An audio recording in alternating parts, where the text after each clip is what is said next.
പ്രിയ സുഹൃത്തുക്കളെ, സെയിൻ വോയിസിലേക്ക് സ്വാഗതം.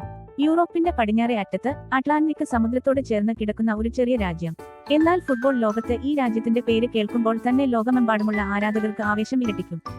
അതാണ് പോർച്ചുഗൽ. യുസേബിയോയുടെ കാലം മുതൽ ക്രിസ്ത്യാനോ റൊണാൾഡോയുടെ ഈ യുഗം വരെ ഫുട്ബോളിന്റെ ചരിത്രത്തിൽ തങ്കലിപികളാൽ എഴുതപ്പെട്ട പേരാണ് പോർച്ചുഗൽ. പ്രിയ സുഹൃത്തുക്കളെ, സെയിൻ വോയിസിലേക്ക് സ്വാഗതം. ചാനൽ സബ്സ്ക്രൈബ് ചെയ്യാൻ മറക്കണ്ട.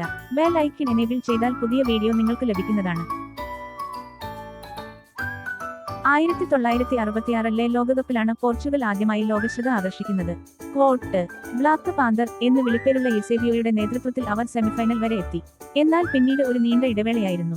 പിന്നീട് 2000 കളുടെ തുടക്കത്തിൽ ലൂയിസ് ഫിഗോ, റൂയി കോസ്റ്റ, ഡക്കോ തുടങ്ങിയ ഇതിഹാസ താരങ്ങളിലൂടെ പോർച്ചുഗൽ ഫുട്ബോൾ വീണ്ടും ലോകത്തിന്റെ നെറുകയിലേക്ക് ഉയർന്നു. 2004 യൂറോ ഇൽ ഫൈനലിൽ എത്തിയെങ്കിലും കിരീടം തൊട്ടരികിൽ വെച്ച് കൈവിട്ടത് പോർച്ചുഗീസ് ആരാധകരുടെ ഹൃദയം തകർത്തു. പിന്നീട് വന്നത് ഒരു യുഗമാണ്, ക്രിസ്ത്യാനോ റൊണാൾഡോ എന്ന വിസ്മയം. പോർച്ചുഗൽ ഫുട്ബോളിനെ ആഗോളതലത്തിൽ മറ്റൊരു തലത്തിലേക്ക് ഉയർത്തിയ താരം. അദ്ദേഹത്തിന്റെ നേതൃത്വത്തിലാണ് 2016 ഇൽ പോർച്ചുഗൽ തങ്ങളുടെ ആദ്യത്തെ പ്രധാന അന്താരാഷ്ട്ര കിരീടം സ്വന്തമാക്കിയത്, യൂറോ കപ്പ്. ഫൈനലിൽ റൊണാൾഡോ പരിക്കേറ്റ് പുറത്തുപോയെങ്കിലും സൈഡ് ലൈനിൽ നിന്ന് ടീമിനെ പ്രചോദിപ്പിച്ച ആ കാഴ്ച ഫുട്ബോൾ ലോകം മറക്കില്ല.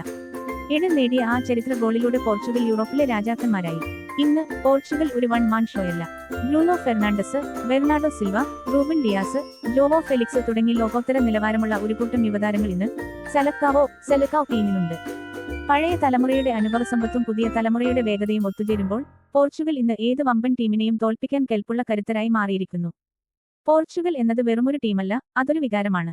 ആവേശവും കഴിവും ഒത്തുചേരുന്ന ഒരിടം. ലോകകപ്പ് കിരീടം എന്ന സ്വപ്നം ഇന്നും ഈ ടീമിന് ബാക്കിയുണ്ട്. ആ സ്വപ്നത്തിലേക്കുള്ള യാത്രയിൽ പോർച്ചുഗൽ ഇനിയും ആരാധകരെ വിസ്മയിപ്പിക്കുമെന്ന് തീർച്ച. Thank you friends. വീഡിയോ കണ്ടതിന് നന്ദി. യൂട്യൂബ് ചാനൽ സബ്സ്ക്രൈബ് ചെയ്യാൻ മറക്കണ്ട.